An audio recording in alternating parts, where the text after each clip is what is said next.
Аталмыш жиынды облыстық мәслихат депутаттарынан құралған жұмыс тобы өткізіп отыр. Асқар Сәрсекенов бастаған топ аталмыш отырыста көптеген мемлекеттік мекемелердің атқарып жатқан жұмыстарын саралады.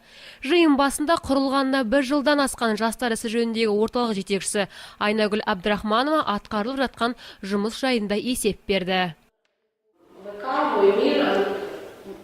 Егерде жастар ісі жөніндегі орталықтың жұмысы жайында айтар болсақ, өткен жылы бізге мемлекеттен 3 миллион 980 мың теңге қаржы бөлінді, ал үстіміздегі жылы 9 миллионнан аса қаражат бөлініп отыр. Бұл қаражаттың барлығы қаламызда патриоттық, жастардың рухын көтеретін шараларға жұмсалады деп жоспарлап отырмыз. Сонымен қатар айта кету керек, өткен жылы 2 жастардың жұмыс жәрмеңкесі өтті. Алайда отырыс барысында облыстық мәслихаттың депутаттарынан құралған жұмыс тобы жастар ісі жөніндегі ұйымның атқарып жатқан жұмыстарына біршама сындар айтты. Проведение 4 ярмарок рабочих мест для молодежи было проведено всего 2. Проведение мероприятий, пропагандирующих ценности семьи в рамках выделенных средств не было проведено. Не учреждена премия «Лидер». Наверное, вот, Динар Кадыржан, что вы спрашивали, премия? Эта премия не была учреждена. Почему?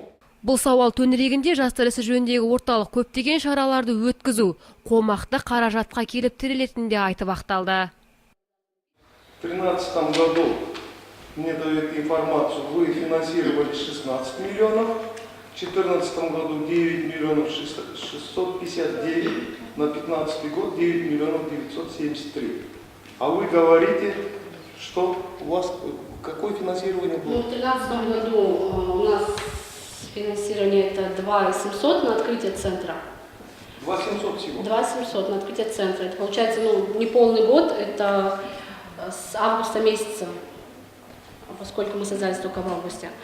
2014 год это 3 миллиона 800, и в этом году уже это цифра, которая 9 973. Жұмыс тобының отырысында халық қалаулылары ішкі саясат бөлімі басшысы Татьяна Куринаян да баяндамасын тыңдады. Қаржы көзінің қандай бағытта жұмсалып жатқаны жөніндегі сауалды бұл бөлім басшысына да қойды. 16 миллионов, как было сказано, 2,5. Ел қазынасынан бөлінген 16 миллионды біз әр бағытта бөліп шараларды өткізуге жұмсап жатырмыз. Алдымен қалада алғаш рет құрылған жастар ісі жөніндегі орталыққа қаржы бөлінсе, 1 383 мың қаладағы әртүрлі атаулы күндерді өткізуге арналды. Ал бұл тек қана шараны өткізетін орынның арендасына ғана төленді. Өткен жылы өткізілген барлық шаралар тізімі жазылған. Ата өткен жөн көбіне патриоттық шаралар өткізудеміз. Жұмыс тобының мамандары бұл бөлімінде жұмыстарына көңілдері толмайтынын жеткізді. Ел қазынасынан бөлінген қыруар қаржының қандай бағытқа жұмсалғаны жөнінде сауалдар қойылды. 9 миллионов 659, да. Вы центру отдали всего 3 миллиона 980. Это уже Вы оставили у себя внутренней политики 3 миллиона с чем-то. Хотя этот бюджет был утвержден городским маслихатом. Какое вы имели право лапу наложить на эти финансовые средства? Оскар Садыкович, прежде чем говорить такие вещи, я еще раз повторяю. Мы прошли финансовую проверку, финансовый контроль. Нас проверяла прокуратура дважды. Я еще раз вам говорю. Мы